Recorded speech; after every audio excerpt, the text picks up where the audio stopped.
यहाँ पे हम लोग अब लास्ट मिनट टिप के बारे में बात करने वाले हैं कि क्या क्या चीजें आपको ध्यान रखनी है। सबसे पहले सबसे मेन बात कि क्या क्या लेके जाना है ना। क्या क्या लेके जाना है। प्री का आइडेंटिटी कार्ड लेके जाना है जिसपे वेरीफाइड का स्टैंप होना चाहिए, क्योंकि ये तो मतलब एकदम इंपॉर्टेंट है। इसको तो आपको नहीं, अगर आप भूल गए हो लगवाना वहां पे तो फिर ये तो आपकी गलती मानी जाएगी। ठीक है। और बाकी आईडी जो फोटो कॉपी है जो आप प्री में लेके गए होगे उस पर भी वेरीफाइड का स्टैंप लगा होगा। अभी एक का कमेंट आया था कि अगर उस पर ना लगा हो वेरीफाइड का स्टैंप फोटो कॉपी पे तो कोई दिक्कत आ सकती है। ऐसा देखो मुझे लगता नहीं है कोई फोटो कॉपी पे ना लगा हो वेरीफाइड का स्टैंप तो कोई दिक्कत आएगी।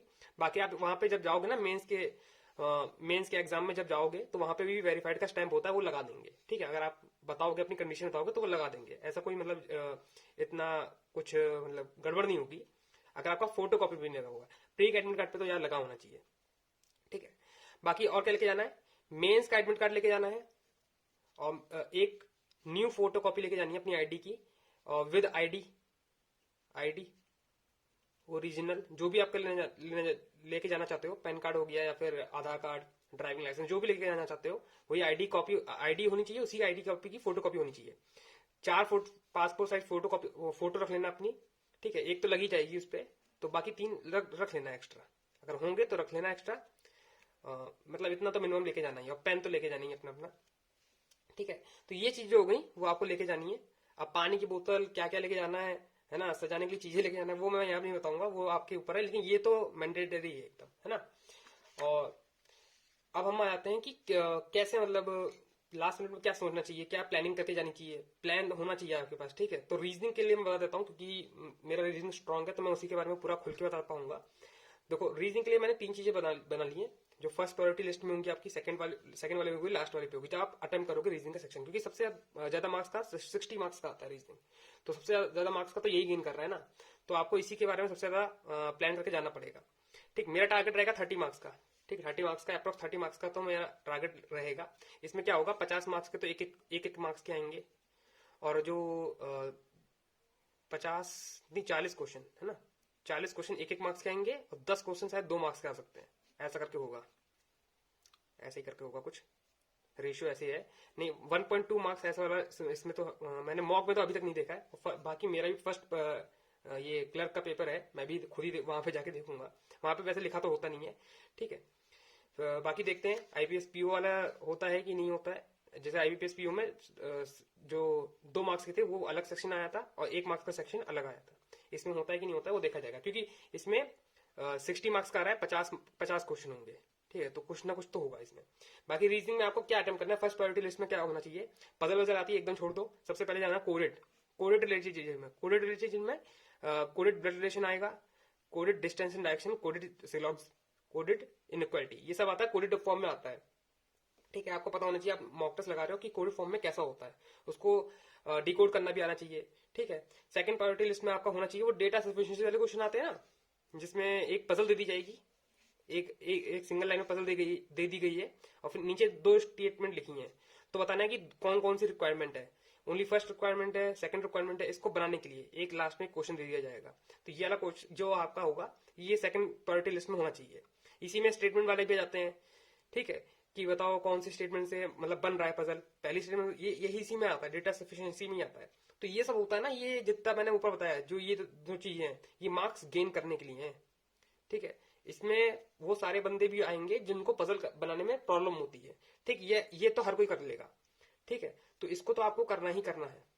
ठीक है, 45 मिनट्स मिलेंगे आपको, काफी टाइम होता है, टाइम बिल्कुल वेस्ट नहीं करना है।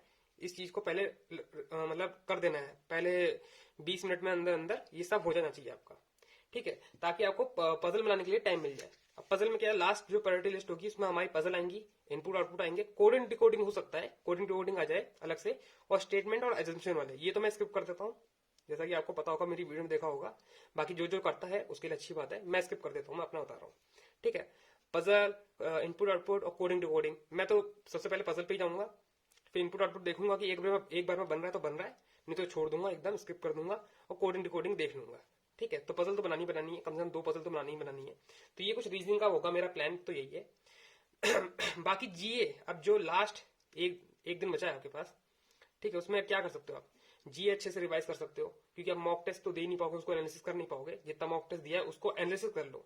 अभी तक जितने भी आपने मॉक टेस्ट दिए हैं ना, उसको एनालिसिस कर लो, अच्छे से एनालिसिस कर लो कि आपने कहाँ कहाँ गलती करी है, कहाँ गलती नहीं करी है, कौन सी क्वेश्चन आपको छोड़ा था, उसको एक बार वापस से रिवाइज कर लो, मतलब गो थ्रू हो जाओ, है ना। मैं ये नहीं कह रहा पूरा फुल एनालिसिस करो, उसको एक बार वापस से सॉल्व करो, नहीं, एक बार गो थ्रू हो जाओ, जैसे मैंने अभी बताया था ना वीडियो में कैसे करना है, ठीक है। तो जीएस सेक्शन पे आप मॉक टेस्ट से भी कवर कर सकते हो एक बार, है ना, एक बार देख तो सकते हो आपने क्या क्या मार्क करा था, कौन कौन से आपके सही गए हैं, ठीक है। और जीए में मैं भाई बोलूंगा कि भाई पहले तो 50 क्वेश्चन आएंगे इसमें, पहले तो सिर्फ वही करना जिसपे आपको 100% भरोसा हो कि हाँ यही आंसर है, चाहे वो 10 क्वेश्चन क्यों ना हो, ठीक है।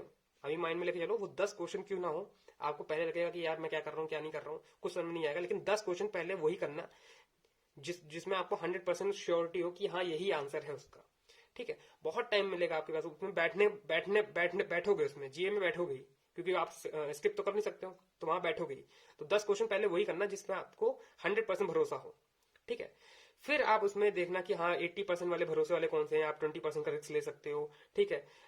एक आध होते हैं ना कि आपको ऑप्शन देख के समझ में आ जाता है कि हाँ ये आंसर हो सकता है, ऑप्शन में लिखा होता है कि हाँ भाई ऐसे टैली करके कभी एक कोई स्कीम आई है तो ये कहाँ की है, मैंने ऐसा करके याद करा है, वो तेलंगाना की है, ठीक है। तेलंगाना में कोई भी स्टेट होगा, वो कोई भी सिटी होगा, बेंगलुरु, ठीक है, उसमें जाएगा, ठीक है।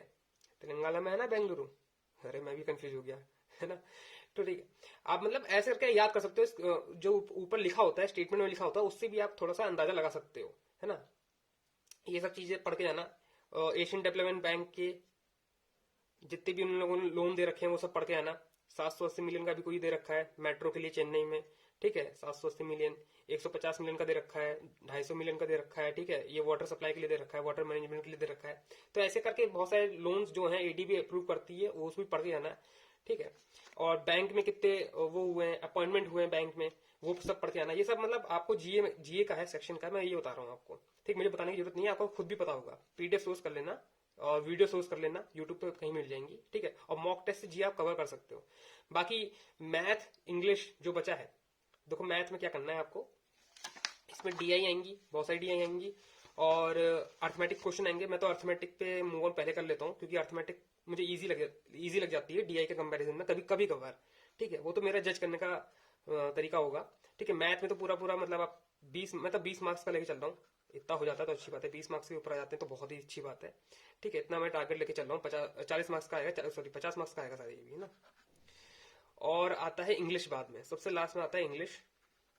उसमें क्या करना है आपको कि इंग्लिश मेंस लेवल जो इंग्लिश होती है वो काफी इजी होती है, मेरा मानना है ये, क्योंकि आप उसको ऑप्शन के थ्रू काफी सॉल्व कर सकते हो, ठीक है।